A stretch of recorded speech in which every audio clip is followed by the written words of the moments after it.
This show is produced by the Hartman Media Company. For more information and links to all our great podcasts, visit hartmanmedia.com. Welcome to Creating Wealth with Jason Hartman. During this program, Jason is going to tell you some really exciting things that you probably haven't thought of before, and a new slant on investing. Fresh new approaches to America's best investment that will enable you to create more wealth and happiness than you ever thought possible. Jason is a genuine, self-made multimillionaire who not only talks the talk, but walks the walk. He's been a successful investor for 20 years and currently owns properties in 11 states and 17 cities. This program will help you follow in Jason's footsteps on the road to financial freedom. You really can do it. And now, here's your host, Jason Hartman, with the complete solution for real estate investors. Welcome to the Creating Wealth Show. This is your host, Jason Hartman. This is episode number 523. Well, I'm back home from Las Vegas, Nevada. That's Las Vegas. Pardon the joke there. I was at a conference there for the last 3 days, and gosh, I'll tell you, that city is, in some ways, of course, it's cool. I don't need to tell you the cool things about it. Everybody goes there for great shows, and in terms of the man-made environment, I think the architecture is pretty awesome of a lot of these new hotels, but I'm not a person for any more laws. You know that about me, right? As a libertarian, I don't want to see the government make any more laws, but I should tell you, it is so depressing to see the way these casinos are ruining people's lives. My friend was telling me there that he read a report about how every time a casino opens in an area, the divorce rate increases, the suicide rate increases, poverty rate increases, and just tons of social problems. He says that the increase is not minor, it's dramatic. I remember I get up fairly early most of the time. The first day I was there, I was down and, ready to go. Our conference started at 8 a.m., so I was down in the casino, and I'm not a gambler. I wasn't gambling, but I was just looking for a place to eat breakfast at 6:30 a.m., and I saw people who were sitting at slot machines, a bunch of bad habits, of course, smoking cigarettes, sitting at slot machines. This is at Planet Hollywood, by the way. 6:30 in the morning. It's like misery. It's terrible what these casinos are doing to people. So between that and the Wall Street crooks and the pharmaceutical industry and the government, we got a lot to watch out for, don't we? A lot to watch out for sure. Anyway, I've had some technical problems with my microphone lately, and so I decided to record this episode. And by the way, before I tell you where I am, save the jokes, because I know, you could easily make a joke about this, okay? I get it. I am recording this episode in my closet. Yes, in my closet, because the sound is pretty good here. When you've got a bunch of padded clothing all around you, it really is good for audio quality. Speaking of audio quality, that kind of leads me into another topic, and I guess I will formally announce what I announced at the Memphis property tour a few weeks ago, and that is that I am actually moving. Yes, I'm moving to the Socialist Republic of California, moving back after 4 years in Arizona, and it has been a fantastic 4 years here. I really do like Arizona. I've been in denial about this move. I have not wanted to do it. I have been putting it off, but here's the story, just in case you didn't catch it from a prior episode that I did in, I believe, January when I was in La Jolla. That is that my accountant last October, I filed my tax returns on the very last day you possibly could, and my accountant says to me, Jason, you do realize that you have a $738,000 tax write-off you haven't taken. And I said, no, I did not know this. What are you talking about? And he goes on to say that, well, you took the write-off at the federal level, but you have an accumulated write-off in California that you have not taken, and the state of California will give it to you. But because you moved during your audit, you don't live there anymore, so there's no way for them to actually give you the write-off because you don't earn money in their state. And I thought, oh, my God, this is the biggest irony of the world. The person who sort of famously left California complaining and grousing about paying too much tax, you add into the two major costs, right? Taxes are the single largest expense any of us will have in our life. And what's the other largest expense? It's our housing expense, right?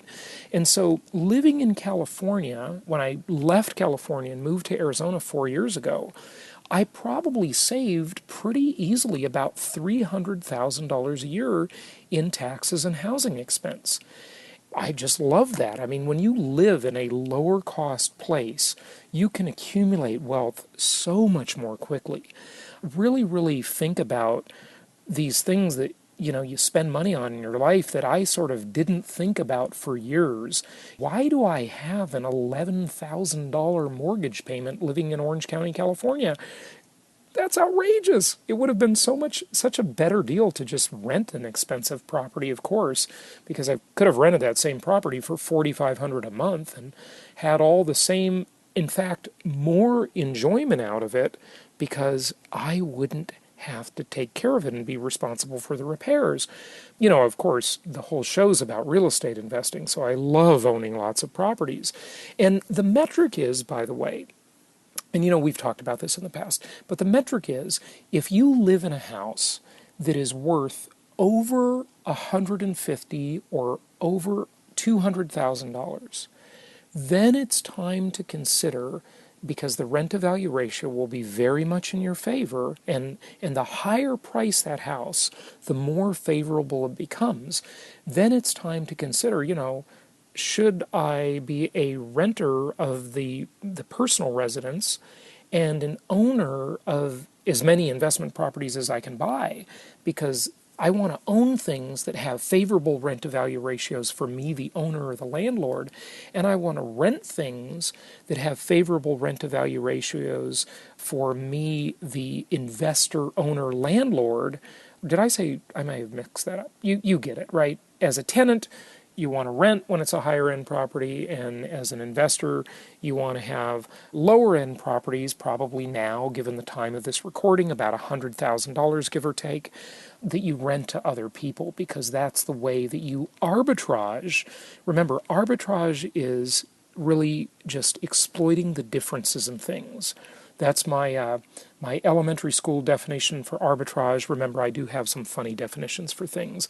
I call derivatives those sophisticated financial instruments that should make us all run for the hills and scared to death that Wall Street may collapse our economy. I call derivatives, here's my definition. You ready? You've heard me say this before on the show, but not for a long time. The definition of derivatives, maybe someone can just go and enter this in Wikipedia and cite me. This is Jason Hartman's derivative definition. The thing about the thing. Yes, derivatives are the thing about the thing. So anyway, arbitrage, exploiting the differences in things. Really elementary definitions here, but that's really what they are. I mean, my definitions are accurate.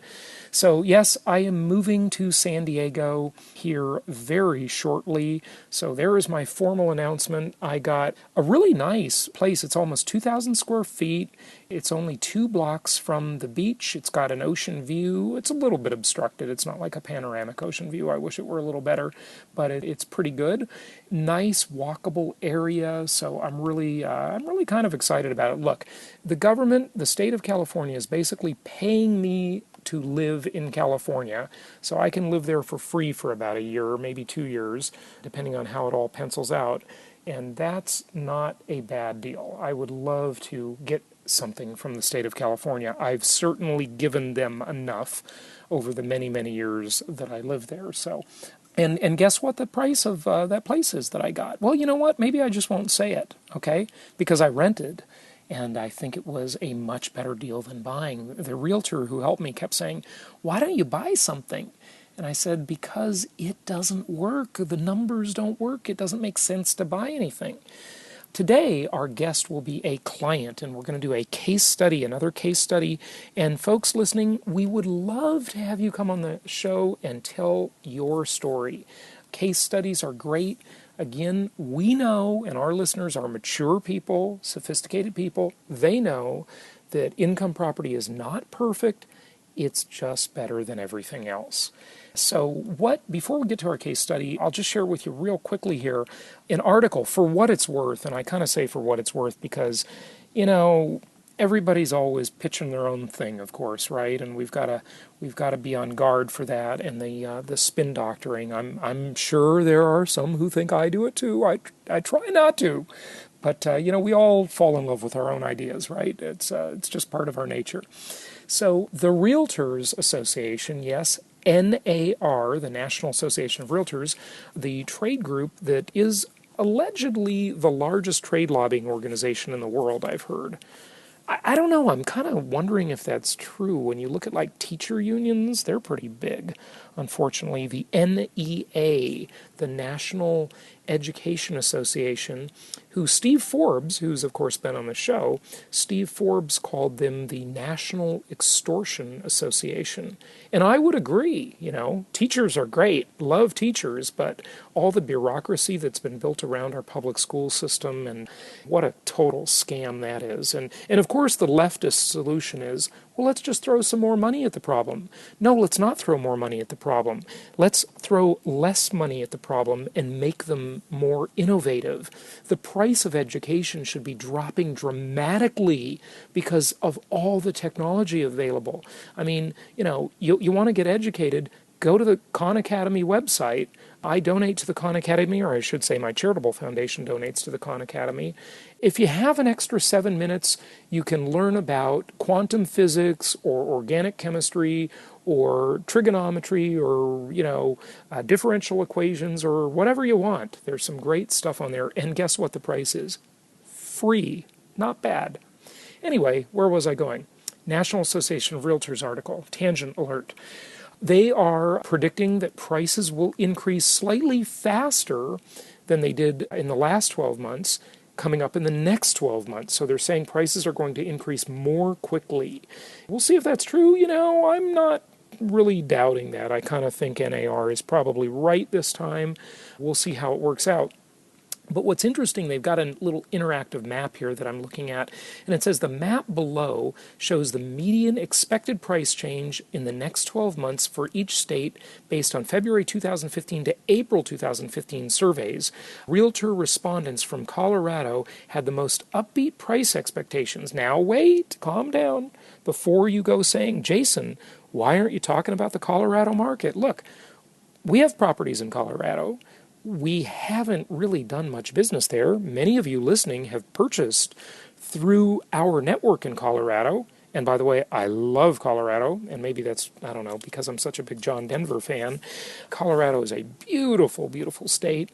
The problem is the prices are too high. They don't work. Colorado, and I shouldn't say Colorado. I should say Denver metropolitan area.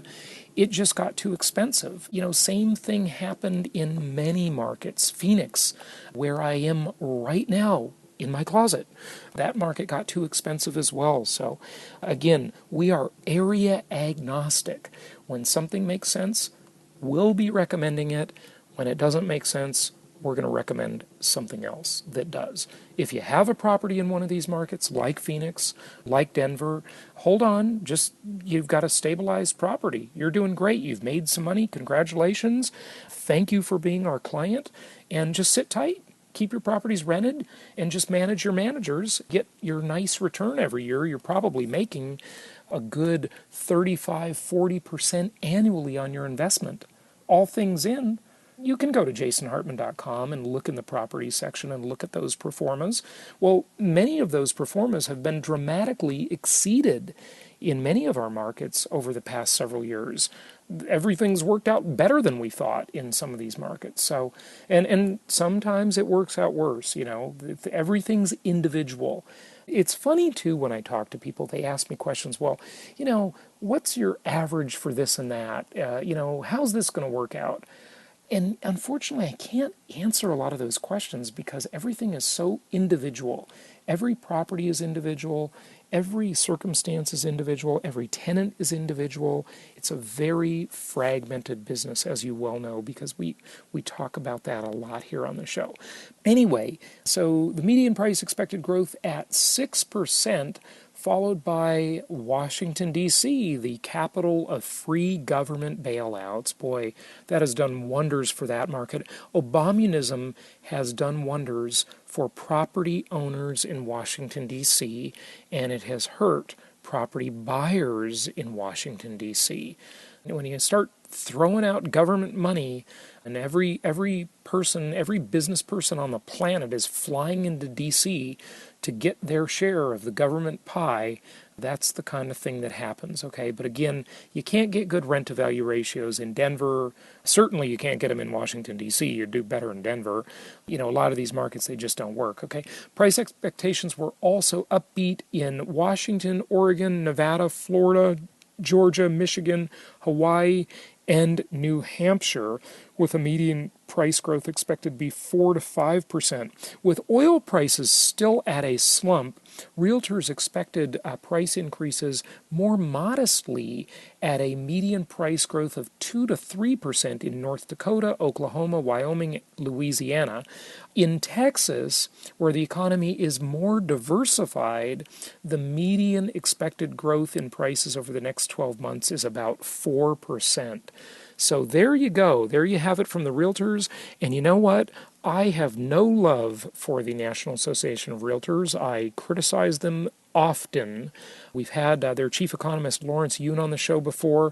I got a couple of pieces of hate mail on that one. One guy wrote in, "Jason, why did you have this tool? Why did you have this tool on your show?" They're promoting their own thing, obviously. So, and anyway, it's whatever. It is what it is. But this time, I think this is probably a fairly reasonable estimate of what will happen over the next 12 months. But overall, it's going to increase, and it's going to increase at a faster pace than it did over the last year, according to the National Association of Realtors. Well, I had a couple more things to share with you, but as usual, I've gone long. Let's get to our guest today. Our client, Joe, has purchased, I believe, 9 properties from us.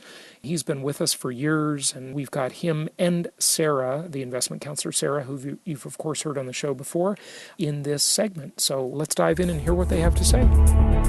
Hey, it's my pleasure to welcome one of our clients to the show. It's Joe Gocalves, and his investment counselor, Sara, are with us. And we just want to hear a little bit about his case study, the good, the bad, and the ugly. And he's got, I believe, 8 or 9 properties now, and has continued down the path of real estate investing and retirement and financial independence through real estate. So, Joe, welcome. How are you? Good, Jason. How are you? Good. It's good to have you. And we've got Sara here too. Sara, are you with us? Yep, I'm here. Thanks for having me. Great. Joe, tell us a little bit about your story. You originally, I think, heard about us on the radio on maybe KBC, possibly, a Los Angeles radio station? Yes, KBC. I don't know about if you're on Carol Lay or not also, but either one of those two. And that made it easy for me because you were advertising on people that I trusted. So. Yep, there you go. And so you live in the Los Angeles area, is that correct? Yes, I do. Good stuff. And you had a long career with the Stater Brothers organization, and then what got you interested in real estate investing? Well, I've always wanted to do real estate. I just didn't want to deal with tenants and all the phone calls, so I just never got into it. And then when the market really went down in 2008, that's when I started listening to radio, and I heard you on the radio. And that's when I decided to do it because your method works with where I don't have to deal with tenants and issues that come up. Even though I do deal with it, it's not the same. Yeah, right. So did you invest like locally before you came to know us? And that's how you knew that tenants were a bit of a hassle. Is that, or did you know someone else who did? Or? I did. I have plenty of friends. I have plenty of friends who did, and my dad also did. So that's why I knew. Yeah, good stuff. So basically, our system, our slogan is the complete solution for real estate investors. And so, having the managers that were pre-screened and, having them manage your tenants and that kind of stuff, that's really what attracted you, right? Correct. And the lower prices in California. Well, definitely. You can't do anything that makes sense from a cash flow perspective. And amazingly, it's not just Los Angeles, it's just anywhere in California that it's that way. It's really mind-boggling. I mean, like I've said on the show before over the years, even Bakersfield and Fresno and these 4th-tier cities, even those don't work. It's amazing to me, that you just can't even make that work, Well, it's so funny. When I first met you, Jason, I had never even thought of going outside of California. It just never crossed my mind. We thought about Inland Empire areas because the prices were lower. But I mean, what about you, Joe? Did you ever even think of investing out of California before you met Jason? Well, I didn't, because I didn't think it was a possible thing to do. It wouldn't even cross my mind. How would you do that so far away? So I never crossed my mind to do that. So yeah, it was really about 12 years ago that I even first started thinking about investing outside of California. And what I didn't realize after so many years is that of all the properties I purchased and owned and rented in California over the years, I really wasn't even an investor. I was a speculator, and most of the time, I got lucky, but it was really just luck. It wasn't, any extremely good market knowledge, because you're investing for appreciation, and I've just never met anybody that can really predict appreciation or depreciation in any reliable fashion, So yeah, tell us, Joe, more about your story. Like, you heard us on the radio. Did you come to one of our live events then, or start listening to the podcast, or what was next? When I heard about you, I listened to your podcast. I think you were still in the teens, so I must listen to 2 or 3 times, and then that's when I emailed your company, and one of your investment counselors emailed me back. So I drove out to. I knew it was in Newport that you were at, or yeah, we used to be in Newport Beach, years ago. And I think because I was able to sit down face to face with him and see who he was, and that he seemed very honest, I pretty much on the spot decided to buy 2 properties. Mm-hmm. Good. And where were your first 2? My first 2 was a condo in Ohio, in Columbus, and then Dollar Run in Indianapolis, brand new. Good stuff. And so those were your first 2 long-distance experiences. Did you go out and look at those properties first, or did you just buy them? It sounds like you just bought them, right? I just bought them. No, I didn't. I went there years and years later to look at those. Actually, I bought a few more, to look at 4 different properties out in the area. But that was like 4 years after I bought them, so...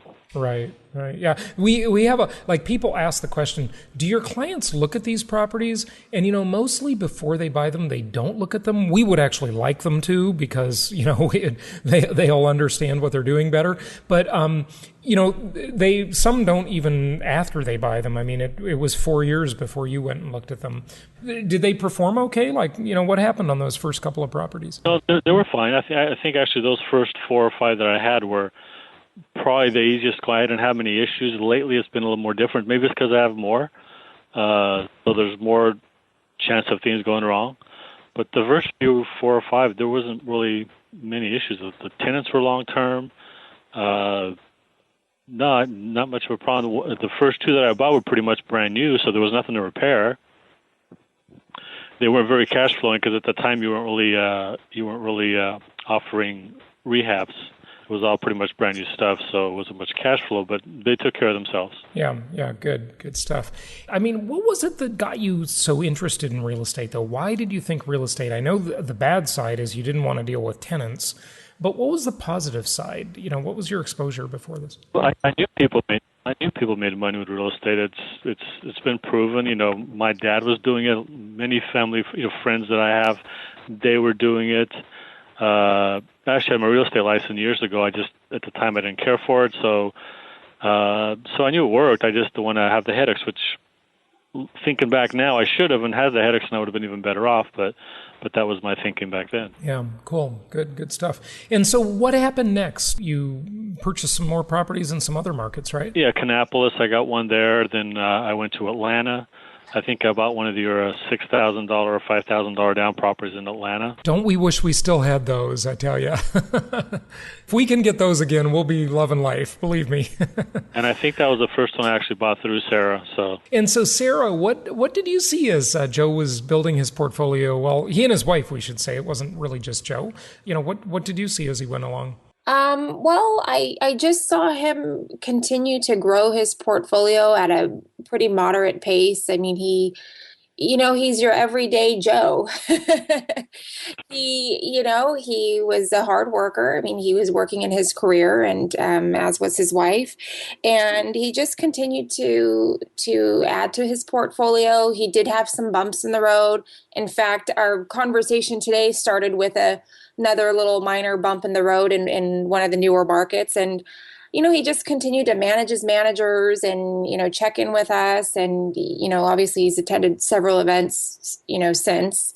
Slow and steady wins the race, right? Yeah, it definitely does. Joe, I love what you said to me in January at our Meet the Masters event. Do you remember exactly what you said? I have no idea what you're going to say. It was about that you retired, right? Oh, yeah. Well, yeah. I had just retired a couple of months before that, yeah. Part of the reason was to take... Go ahead. I was going to say, no big deal. He just retired. Well, that was already like 8 months ago. That was, I retired, but I didn't retire. I'm going to do something else eventually. I got tired of working where I was at. I worked at a grocery store for 37 years in the same building. I qualified for my retirement, so I took that, and as of right now, I haven't done anything else, but I will find something else to do to fill my time and to help out with more financial stuff so I can buy more stuff. Yeah, good stuff. So what happened next with your portfolio building? What else did you do? Well, the last one that I bought with which you guys recommended, a checkbook IRA. So I bought that with mine and my wife's IRA. We combined it, and we bought a Class C house, but you know what? It's been the easiest one I've had so far. It's Section 8. I get my rent every month, and I've had the same tenant since I bought it. Wow, good stuff. Yeah. So do you like those Section 8 properties better? I mean, you have a blend of both, right? I only have one, and that's right now. It's the one with the least complaints that I have. So if I had two, maybe I would be a different story, but I have one, and I have no issues right now. And you know what I've said about that on the show? Some people love them, some people hate them. It's just a really different thing. Next year I hate them, but this year I think it's great. Yeah. Sarah, what do you find with your wide variety of clients at our firm, with Section 8? I got to think, and I don't know what you're going to say to this, because we haven't talked a lot about this, but Sarah, you generally like the newer properties, the sort of Class A type properties more, and I'm assuming you don't really like Section 8 stuff. Well, I don't have any Section 8 properties myself. I don't get very many complaints from clients about them, though. So I'm not opposed to them. I just think that it's more of like a maintenance issue for me. With the newer construction, you're less likely to have any maintenance in the first, few years. And that was my experience with my very first property I purchased years ago in Texas. I bought it brand new. I don't think I've put more than $2,000 into that house, and it's been like 8 years. Wow. So maybe I've been lucky. I have had a good long-term tenant, but I think, with Section 8, usually those come with older properties, and older properties come with more maintenance. So, but, here's the thing. Sometimes the cash flow is so good that it can make sense, as long as you're willing to shop around a little bit on the maintenance items. I just think it's a little more time intensive. So it depends on the investor. I get clients that call and they have a big chunk of money. They want to invest. They want to invest it all at once, and they don't want headaches. And so for somebody like that, where they don't want to be involved in the day-to-day and negotiating maintenance items and things like that, I suggest that they start with newer properties until they it doesn't have to be brand new, but just, nicer neighborhoods, newer properties, until they get some experience. And once they get the experience of making decisions and they're comfortable and they can make quick decisions about maintenance items, and they have their teams in place, and, they know some contractors in the areas, then as they get into some of the older neighborhoods, they have that experience to make quick decisions, and they're not, losing income because they're sitting on decisions. And I don't know if that made sense. From point of all your seminars, I think from what I heard from some of your vendors, Section 8 depends on the city. Some cities are terrible, some are good. I have a friend who has Section 8 here in LA. He wants nothing to do with it anymore. But I think one of the things too is maybe they have to be more careful about how they take care of the property because they don't want to get thrown out of the Section 8 program. That's one of my beliefs. I think they have to be a little more careful because you get inspected every year, but they probably got to be careful because if they're not careful, they're probably going to not be in Section 8 anymore, and that's a big loss for them. Mm-hmm. Yeah. For the tenants, you mean, right? Correct. Yeah. Yeah. I agree with you. That's one of the great levers that the landlord has over the tenant is that the tenants can lose their Section 8 status, and God forbid they would want to lose their free government handout, so that's, they're on the dole. But, one of the things I wanted to talk about is some of the property management practices. And, I think it's very important for investors to take an active role, even if they have property managers, to direct the managers to state what they want. And I'm seeing a lot more clients, and I think this is a pretty good policy, demand 2-year leases from their tenants because it's more likely that that tenant will stay longer. And then you don't have any turnover fees, any cleanup, any painting, any stuff like that in between. So it can be very helpful. Joe, any thoughts on that, or Sarah? I like the idea. Some of my landlord property managers are actually doing that already. I don't know if it's because the tenant's asking for it, but I got like 2 or 3 properties that are 2-year leases now. I think it's great. Right. And you can put a rent increase, if you're concerned about inflation happening in 2 years or, just increasing your yield, you can write that right into the lease. So you can just say, the rent the first year is $1,000 a month. The rent the second year is $1,040 per month. And lots of tenants will agree to that.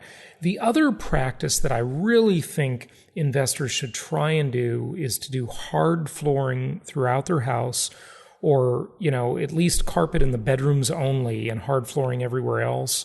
And then either low sheen or eggshell paint. And eggshell is not a color, it's the texture of the paint, and it makes it just really durable, I've had eggshell paint in some of my properties, and, that'll last you 8 years. I mean, you put flat paint on the walls, you're probably going to have to repaint after one tenant cycle, maybe in just a couple of years. So I think that'll really save you money in the long run. Depends a lot, too, on the tenant themselves, too. Well, yeah, it certainly does.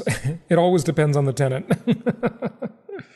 Yeah. Sarah, thoughts? Yeah, I really like the idea of a 2-year lease, but don't forget to put that rent increase in there, especially in today's, rental climate. I think rents are on the rise. I've been kind of checking on my properties, and it seems like rents are starting to trend up. So you definitely don't want to forget that piece. So that's great advice. Well, Joe, what are your next plans for your portfolio? What are your goals? Well, I'd like to buy some more, but since I'm between jobs, it's harder for me to qualify for a loan because the income's not the same. So eventually, when it is, then I will like to buy. I'd like to get out of a couple markets and get into either condense down to less markets like you're suggesting it now. Since you've changed your mind in the last few years, to 3 or 4. I've learned my lesson. So let me just elaborate on that if I can. So, you hear at the intro to the show, 11 states and 17 cities. And I used to think that was good because I was always buying before our clients would buy in, given areas, right? And now I really think people should be in no more than 5 markets.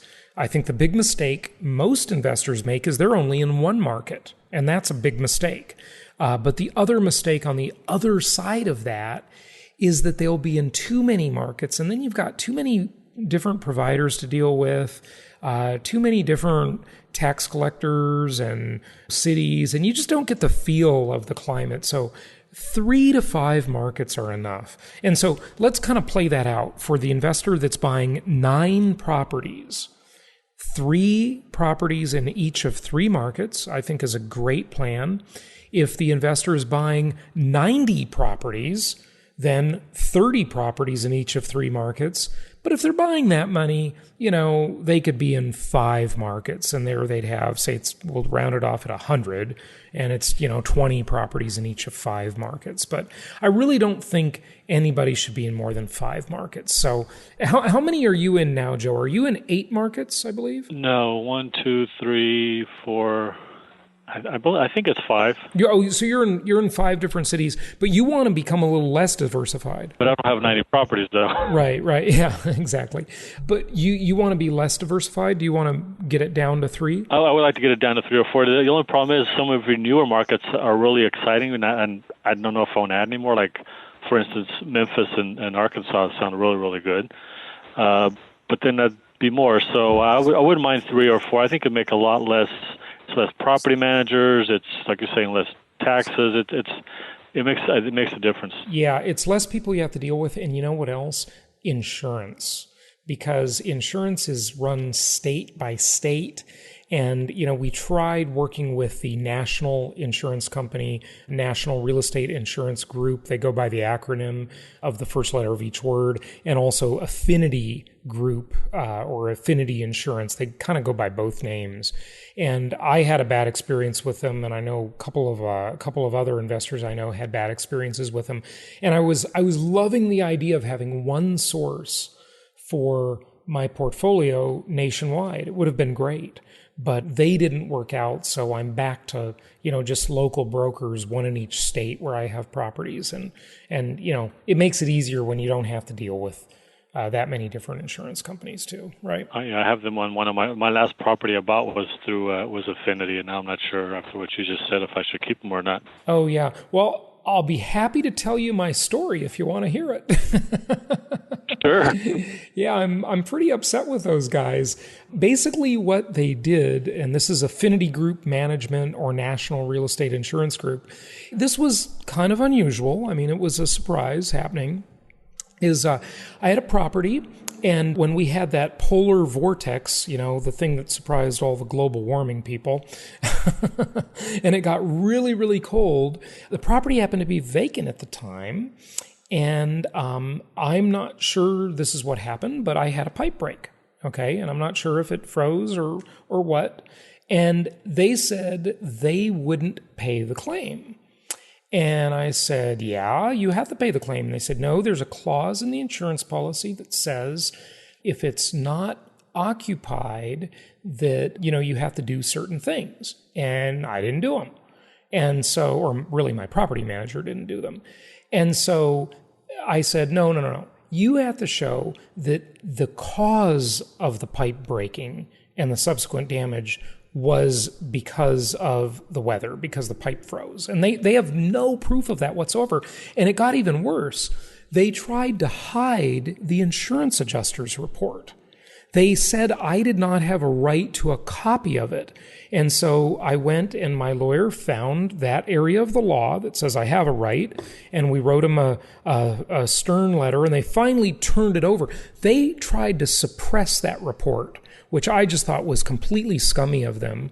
And then I was communicating back and forth with them in an email, and I was just, in a very matter-of-fact tone. I was not being rude or difficult, which I completely realize that I'm capable of.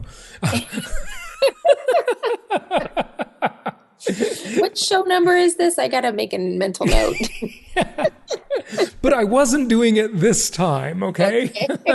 I was completely civil, and I just said, hey, are you going to pay this claim or what? And I explained my reasons kind of, more elaborately than I just explained now. I thought I had a very good case. And I said, please don't, something along the lines of, please don't tell me we have to litigate over this. And then shortly after that, they sent me a letter basically retaliating against me, saying they're canceling all of my insurance policies because I was difficult. Wow. Apparently they have a difficult clause that allows them to get out of the deal, amazingly. So anyway. Sure, by that time, you're canceling anyway, right? Yeah. And my attorney says that they can be liable for punitive damages for doing that. What they did is completely wrong, retaliating like that. So I have not entered into litigation with them yet, but I don't know. I might have to. I'm not sure. Hopefully I won't, but I think that was really, really unethical what they did. And, I think they deserve to be held accountable for it. So, yeah. And then we had another client who had another claim It was a smaller claim, but that one was also denied. And the way they do their insurance is that they basically, from what I understand, and I could be wrong about this, okay, but my understanding is that they do the insurance by getting a master policy through, I believe, Lloyd's, and maybe they have a couple different vendors for it, I'm not sure. It's for only the larger part of the claim, and the small claims, they, I believe, and I don't know this for sure because it's not been discovered, but I'm pretty sure this is the way it works. They just self-insure for the small claims. So, just I'm plucking a number out of thin air here, but, maybe if it's a $25,000 or lower claim, they're actually paying that money. And that's why they're really quick, my theory is that's why they're really quick to dispute those claims and not pay them. Because, that's their money rather than the insurance company's money. And so, I think that's just problematic, and I don't like it. Can't stand business like that. Yeah. I've heard a few more horror stories. I believe a British woman living in England, she wrote me several big emails about them. She's not one of our clients, but she just was livid about them denying claims and thought they were just doing all kinds of bad stuff. I can't remember her name offhand, but so unfortunately, local insurance, that's what I've come back to, just regular old insurance. But that is state by state. So, if you have multiple cities in Tennessee or Texas or whatever, you can use one broker and have all of those covered. Okay. Yeah, something for me to think about, something different. Yeah, it definitely is. But what we didn't finish, Joe, is your goals for your real estate investments. My goals is maybe get into real estate also to help my friends do what I've been able to do. A lot of them are asking me about it, so, and spend more time with my family. And hopefully grandkids too. My daughter's married 3 years now, so maybe in the near future we'll have grandkids to take care of. There you go. You'll be, isn't it nice the freedom you can achieve with, this is the most historically proven asset class. It really does give you a lot of security. Although, what did you do, before you were investing in real estate? Were you investing in stocks and stuff like that? I did that years ago, and I till the bubble of 2000, I was doing. So I thought I was the smartest self-investor out there. I'd be checking my stock quotes 5 times a day, and then 2000 came around, and it's like, if the money that I lost, if I put into the stock market, into the real estate, it'd be even in much better shape. A lot of people have thought that same thing themselves. But, listen, Joe, you don't have to worry because every time there's a stock market crash, all of the insiders always get paid really well. The people at Goldman Sachs get their bonuses. The CEO of that company, got his huge salary and his bonuses. It's just the little investors that get screwed over. So, it's so unfair, isn't it? Yes, it is. Yeah, I had my kids' money in there, everything. But, oh well, what can you do? It's the modern version of organized crime, as I always say. I tried options. I think I tried everything. Were you doing just, good old mutual funds and kind of simple stuff? Yeah, it was mainly mutual funds. I did do some single stocks. I found this little newsletter out of Oregon that were like 4 stocks a month, and what I found out was it was mailed out every month. And because I lived in the West Coast, I got my letter the first day, and I started noticing after about 2 or 3 months that by the end of the day, by the time that the market closed, all those stocks were up quite a bit. The next morning, sometimes it doubled. And so I started doing that. I didn't care what the company, because they were like $2, $3, $4, $5 stocks. They were just penny stocks. I could double my money in 24 hours, but then it went online, so that it lost the mail part. So everybody got their email at the exact same time. So I couldn't rely on the post office where it delivered to the West Coast first, and by the time it got to the East Coast, when they started buying their stuff, it drove up the price of the people who had already bought from the West Coast.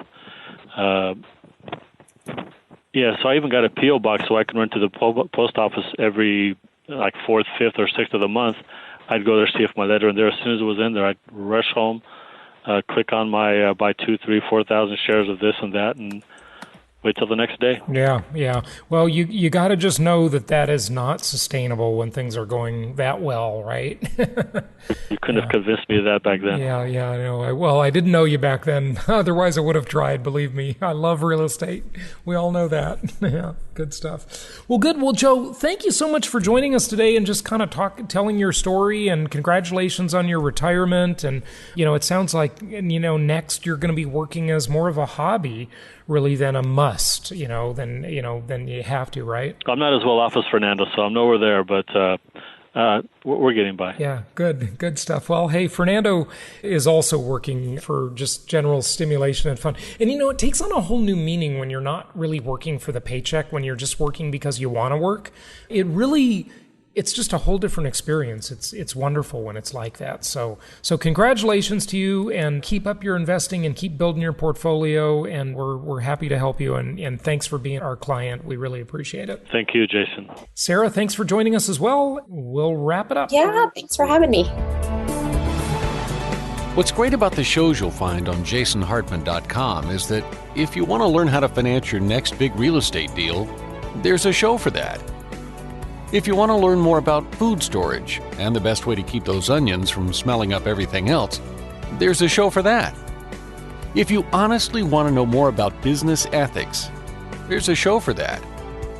And if you just want to get away from it all and need to know something about world travel, there's even a show for that. Yep, there's a show for just about anything. Only from jasonhartman.com, or type in Jason Hartman in the iTunes Store. This show is produced by the Hartman Media Company, all rights reserved. For distribution or publication rights and media interviews, please visit www.hartmanmedia.com or email media@hartmanmedia.com. Nothing on this show should be considered specific personal or professional advice. Please consult an appropriate tax, legal, real estate, or business professional for individualized advice. Opinions of guests are their own, and the host is acting on behalf of Platinum Properties Investor Network, Inc. exclusively.